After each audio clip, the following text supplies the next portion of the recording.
Sveiki draugai, mano vardas Povilas ir jau 11 metų darau tą pačią programuotojų algų apklausą, kur žmonės anonimiškai atsakinėja, kiek jie gauna į rankas, su kokiom programavimo kalbom dirba ir kaip jie save pozicionuoja junior, mid senior ir kiek metų programuoja. Ir iš kokio miesto arba šalies yra jų darbas, jų įmonė, tai yra iš kur pinigai. Ir šiais metais mes sulaukėm rekordiškai daug, 949 atsakymus ir šitas video yra rezultatas, susisteminti duomenys ir video pabaigoje bus galbūt įdomiausia dalis, tai yra laisvos formos atsakymai, kur žmonės pasisakė, ką galvoja apie AI, ką galvoja apie juniorius ir kitus trendus. Tai pirmiausia, kontekstas Lietuvos vidutinės algos, ne programuotojų, o bendrai yra toksai puslapis, kuris susistemina duomenis ir naujausi duomenys yra 25.3. Tai į rankas 1484 yra bendras šalies vidurkis ir pokytis tiesa sulėtėjo. Praeitais metais, aš atsimenu, būdavo visą laiką plus 10%, dabar plus 8% kiekvieną trimestrą, tai šiek tiek algos sulėtėjo augti, turbūt ekonomikos dėsniai veikia. Ir aš atsimenu, visais metais šitas skaičius reiškia daugmaž pusę vidutinės programuotojų algos. Tai yra, programuotojas uždirbdavo daugmaž dvigubai daugiau vidutinis programuotojas negu šitas šalies vidurkis. Pažiūrėkim į realius skaičius, ar tai vis dar tas pats dėsnis. Čia yra pagrindinė lentelė, kurią turbūt galite screenshotint, cituoti ir visa kita. Tai tokios yra algos pagal junior, mid, senior levelius ir pagal kalbas, kiek žmonių atsakė į tas kalbas. Ir čia yra šita lentelė neimant užsienio duomenų, tai yra neimant žmonių, kurie pasakė, kad dirba užsienyje, JAV kompanijose ar kitur. Apie juos atskirai, kur lentelė yra užsienis. Tai tokios yra Lietuvos algos į rankas ir keli tokie dalykai, keli pastebėjimai, kai kurie rašė TypeScript, tai priskyriau prie JavaScripto. Žinau, kad tai ne tas pats, bet tiesiog reikėjo kažkur suklasifikuoti patogiau, kad nesigautų didelė lentelė. Ir kiti, aišku, irgi buvo neapsisprendusių, kur rašyti, tai kurie rašė kažką panašaus į full stack, tai irgi priskyriau prie JavaScripto, bet tokių buvo nedaug, tai nepakeitė imties ir nepakeitė labai ženkliai skaičių. Taip pat apie kitas kalbas, kurių yra mažiau, tai visos kitos kalbos sulaukė 10 arba mažiau respondentų, tai populiariausia buvo Kotlin 10, Ruby 9 ir visos kitos kalbos sulaukė mažiau negu 9 respondentų, tai netraukiau jų į lentelę. Tai ką mes čia galim matyti, ar programuotojai vis dar uždirba dvigubai daugiau negu statistinis lietuvis? Ne visai dvigubai, tai nėra 2,8 į rankas, tai yra daugmaž 2,5 mid-levelio developeris, pagal kalbas biški skiriasi, bet ne dvigubai. Tai galima teigti, kad programuotojų algos nebekyla taip stipriai, kaip kyla vidutinė šalies ekonomika. Jeigu bandytume lyginti pagal kalbas, metai iš metų dėsnis daugmaž tas pats. Kai kuriom kalbom yra per mažai skaičių tiesiog, kad darytume kažkokius vidurkius ar kažkokias išvadas, bet visumoje ten, kur yra daug respondentų, mid-levelė dažniausiai algos nesiskiria taip stipriai, nepriklausomai su kokia kalba žmogus dirba. Tai kaip ir čia matom, 2.4, 2.5, 2.3 PHP, tai nėra esminiai skirtumai. Skirtumai gali būti senior levelėje. Pavyzdžiui, Java, Go ar Node.js developeriai uždirba daugiau, 4.4, 4.5, aišku, 22 žmonės, bet vis tiek tai yra ne 5 žmonės vidurkis. Ir senas geras PHP turi mažesnį vidurkį senior levelėje 3.6 palyginus su kitom kalbom. Toliau pažiūrėkime, kaip atlyginimai auga metai iš metų, tai palyginimas su praeitais metais, esminiai skaičiai yra čia. Kiek eurų į rankas gauna juniorai, midai ir seniorai, čia yra vidurkis.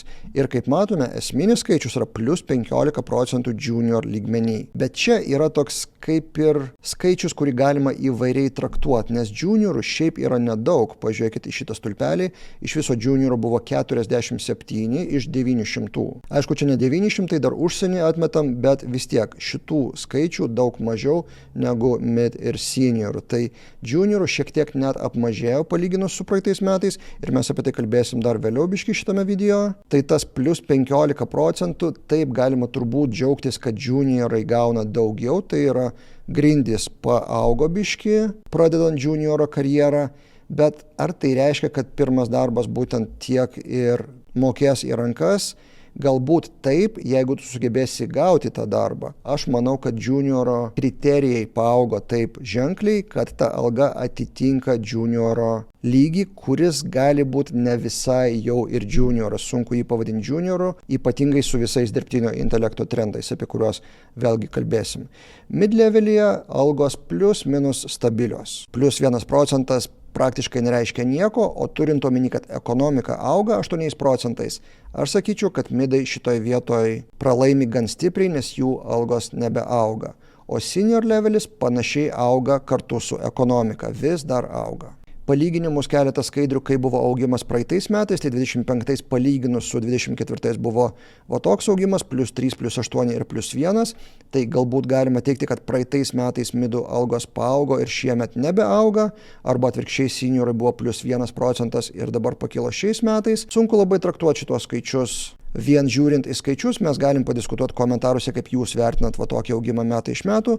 Ir dar paėmiau praeitus metus 24 palyginus su 23, tai čia šitoje vietoje midų buvo iš viso -1%. Tai sakyčiau, jeigu imam 3 metus ir imam, pavyzdžiui, senior levelį, čia turbūt svarbiausias skaičius buvo +2, tada praeitais metais buvo +1 ir šiais metais +9%, tai seniorų algos pradėjo vėl augti. Kita skaidrė, kaip pagal miestus. Ir va čia mes turim užsienį. Vienas iš esminių klausimų šitoje apklausoje, ką aš keldavau metai iš metų, ar verta užsienyje dirbti arba užsienio kompanijom ir ar algos taip jau ženkliai skiriasi. Ir aš matau tą patį trendą, kad metai iš metų tas atotrūkis mažėja. Pavyzdžiui, mid-levelė to atotrūkio beveik nebėra, praeitais metais irgi jisai buvo didesnis ir sumažėjo, o senior levelyje šitoj vietoj Kaunas labai pasitempė su algom, labai paaugo turbūt stipriausiai iš visų 3 kategorijų. Bet vėlgi, ar verta važiuoti į užsienį dėl + 1000 eurų didesnės algos ir ten pragyvenimas būtų brangesnis? Turbūt ne. Aišku, šitoj vietoj sustiprėjo trendas, kad užsienį dirbantys žmonės, tai nereiškia, kad gyvena užsienyje. Labai daug užsienio kapitalo įmonių yra Lietuvoje, turi savo filialus arba šiaip žmonės freelancina užsieniui, tai šitoj vietoj net nebereikia niekur važiuoti. Galima susirasti darbą iš Lietuvos, praktiškai dirbant visame pasaulyje. Bet net turint omeny ir tai, tas atotrūkis nebėra toks didelis ir mažėja praktiškai kasmet. Ir dabar pereinam prie įdomiausios dalies, man asmeniškai ir turbūt ir jum, ką žmonės realiai sako. Tai toks buvo klausimas, gal turite pastebėjimų, laisvos formos klausimas.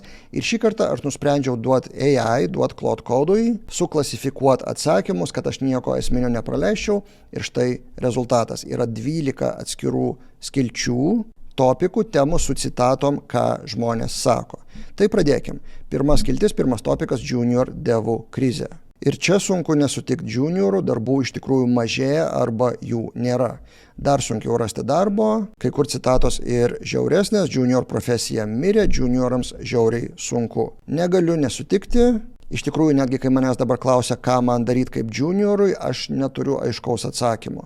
Vienas iš dalykų, ką aš dažnai patariu, tai kažkur specializuotis, pavyzdžiui, kad tu nebūtum junior developeris, o būtum specialistas kažkur, pavyzdžiui, nekilnojamo turto projektuose arba buhalterijoje arba kažkur, kur tu galėtum būti naudingas ne tik kaip programuotojas, bet konkrečios srities specialistas arba žmogus, kuriam bent jau rūpi tas sritis, ir tada klientai geriau žiūrės į tave kaip į žmogų, kurio galima pasitikėti ne tik iš kodo pusės. Tai čia vienas iš būdų, kaip aš patariu junioram įlysti į darbo rinką iš viso, ypatingai kaip freelanceriam. Tai čia pirmas topikas – juniorai. Antras topikas yra algų stagnacija, aukso amžiaus pabaiga. Štai va tokie komentarai, kai kur atlyginimas sumažėjo toj pačioj įmonėje, pavyzdžiui, kai kur sako programuotojų aukso amžius baigėsi ir senior lygyje praktiškai nebedidėja. Kaip skaičiai rodo, iš tikrųjų didėja, tai priklauso nuo konkrečių atvejų, bet turbūt galima sutikti, kad visumoje programuotojų algos taip nebeauga, kaip augo, sakykime, prieš 5 metus ar netgi prieš 3 metus. Kitas topikas yra dirbtinis intelektas, bet kalbant apie AI yra skirtingi kaip ir tokie kitokie topikai, kitokie kampai. Tai pirmas iš kampų produktyvumo įrankis, kas teigiamai vertina AI ir kam jisai iš tikrųjų padeda darbe. Pavyzdžiui, vienas iš atsakymų – padarau kokius 5 kartus daugiau. Kitam žmogui AI ženkliai padidino našumą, dėl ko kilo darbo užmokestis. Ir dar vienas dalykas – galima trekinti klientams daugiau valandų per dieną už tuos pačius darbus. Čia turbūt freelanceris kalba. Ir iš vienos pusės čia yra galbūt dalinai klientų apgaudinėjimas, bet ne visai. Čia yra klasikinis toks dalykas, kad klientai moka ne už valandas, o už tai, kad žmogus žino, kaip padaryti, kaip išspręsti problemą, kad ir kiek laiko jam tai užimtų. Tai su AI užima dar mažiau, bet vis tiek klientas moka už žinias, kurias turi programuotojas, kad galėtų promptinti AI, ir jeigu tas AI padaro darbą per 5 minutės, tai turbūt reviewinimas to kodo užtrunka dar kokį pusvalandį ar valandą.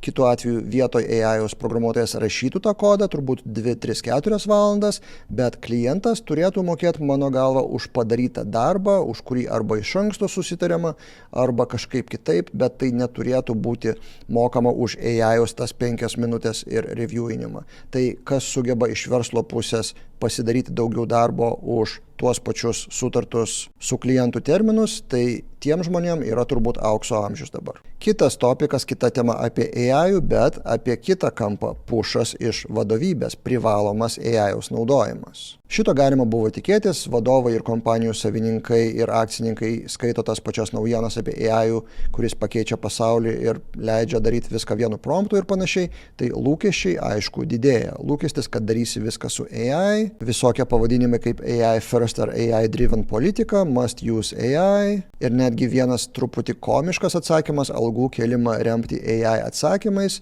čia turbūt perlenkia lazdą ir aš įsivaizduoju, kad dalyje įmonių iš tikrųjų vadovai yra truputį, net nežinau, delusional, kaip čia būtų lietuviškai.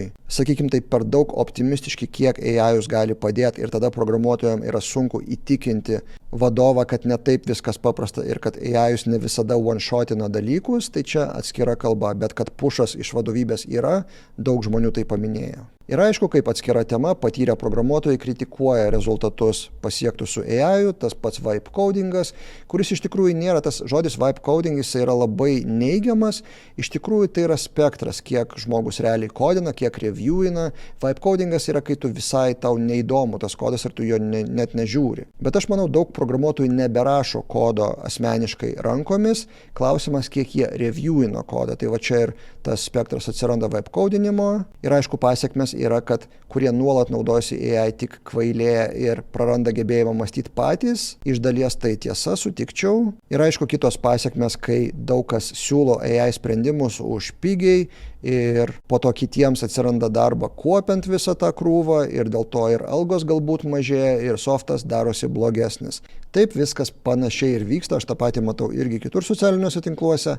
Ką su tuo daryti? Aš manau, kad didelė dalis mūsų darbo kaip programuotojų bus iš tikrųjų žiūrėti, reviewint arba kuopti, taip sakant, ką padarė AI-us iki mūsų. Bet čia yra tas pats, kas reviewinti junioro kodą, sakykime, kad žmogus pasamdė junioro arba nusipirko skriptą iš kokį Code Canyoną ir dalis mūsų darbo yra reviewinti ir padaryti normaliai. Tik tai klausimas, ar klientai, ar vadovai, ar darbdaviai sugebės pakankamai mokėti, kad mes būtume motyvuoti reviewint kodą kaip pagrindinę mūsų darbo dalį. Pažiūrėsim. Ir būtent apie tai kitas topikas numeris 6 – darbo pobūdžio pokytis. Kaip jau ir kalbėjau, programuotojai tampa revieweriais, bet dar ir iš kitos pusės programuotojai pakyla pradžioj proceso į architektus, tai yra rašyti specifikacijas, teisingai promptinti, parinkti package'us, parinkti architektūrą pradinę.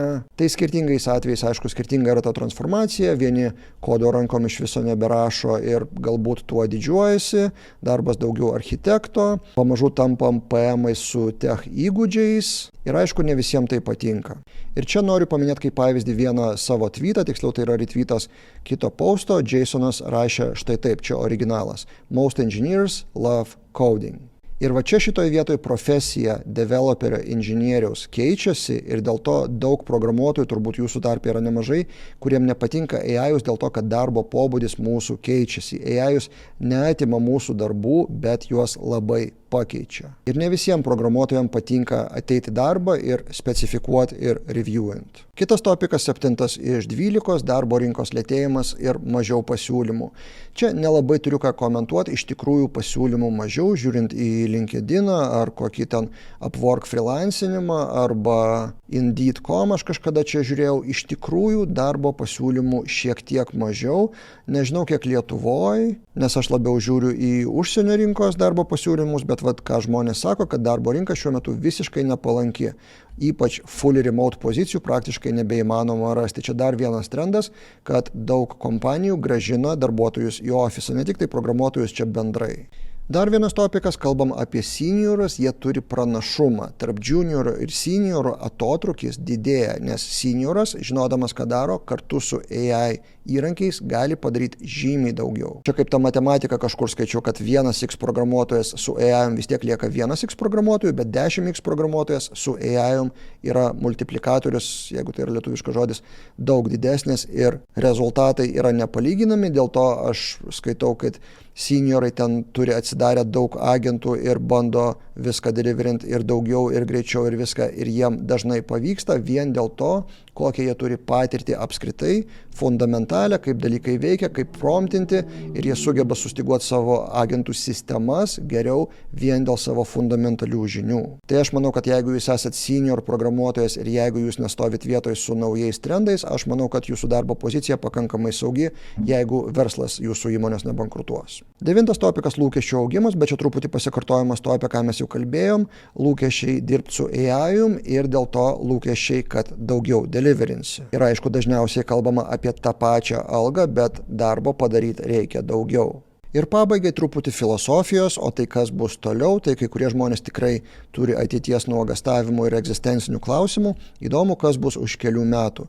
Su tokiais tempais, kaip AI progresuoja, su dabartiniais modeliais, kaip GPT-5.4 ar Opus, su Opusu yra dar kita, ten Anthropic, dabar išgyvena krizę, bet kai bus paleistas Mythos modelis, jeigu jisai bus tikrai toks geras, tai mes dabar turim ir security spragų vieną po kito, ir Next.js, ir kitur, tai aš manau, kad 27 metais mes turėsim visai kitokių klausimų šitoj apklausoje ir visai kitokių komentarų. Tai kas bus toliau, tikrai neaišku, nes viskas keičiasi mėnesiais arba savaitėm. Tai kai kurie žmonės bijo, kad po keleto metų mes jau būsim nebereikalingi.